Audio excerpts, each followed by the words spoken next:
નમસ્કાર મિત્રો, વિડીયોમાં તમારું સ્વાગત છે। જી હા મિત્રો, અત્યારે હાલ મોટા અને મહત્વના સમાચાર સામે આવી રહ્યા છે। તો મિત્રો, સમાચારમાં વાત કરીએ તો ઉત્તરાખંડના ચંપાવત જિલ્લામાં શુક્રવારે વહેલી સવારે એક મોટો અને કરુણ માર્ગ અકસ્માત સર્જાયો હતો। લગ્ન સમારોહમાંથી પરત ફરી રહેલા જાનાઈઓને લઈ જતી એક બોલેરો કાર રાષ્ટ્રીય ધોરીમાર્ગ પર બારાકોટ નજીક ઊંડી ખીણમાં ખાબકતા 5 લોકોના ઘટના સ્થળે જ મોત નીપજ્યા છે, જ્યારે 5 અન્ય વ્યક્તિઓ ગંભીર રીતે ઇજાગ્રસ્ત થયા છે। આ દુર્ઘટના ત્યારે બની જ્યારે ચંપાવતના પાર્ટી બ્લોકમાં બલાતારી ગામથી એક લગ્ન સરઘસ ગણાઈને ગંગોલી શેરાઘાટ પરત ફરી રહ્યું હતું, ત્યારે બારાકોટા નજીક બાગદર વિસ્તારમાં કાર અચાનક ઊંડી ખીણમાં ખાબકી હતી। અકસ્માતમાં 5 લોકોના જ ઘટના સ્થળે જ મોત થયા છે।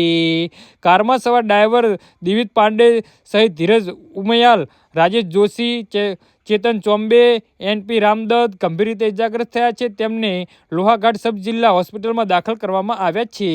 જી હા મિત્રો, તો આના વિશે તમારું શું કહેવું છે તો નીચે અમારી કમેન્ટ બોક્સમાં જરૂરથી જણાવજો અને અમારી યુટ્યુબ ચેનલને સબસ્ક્રાઈબ કરવાની ભૂલતા નહીં। ધન્યવાદ।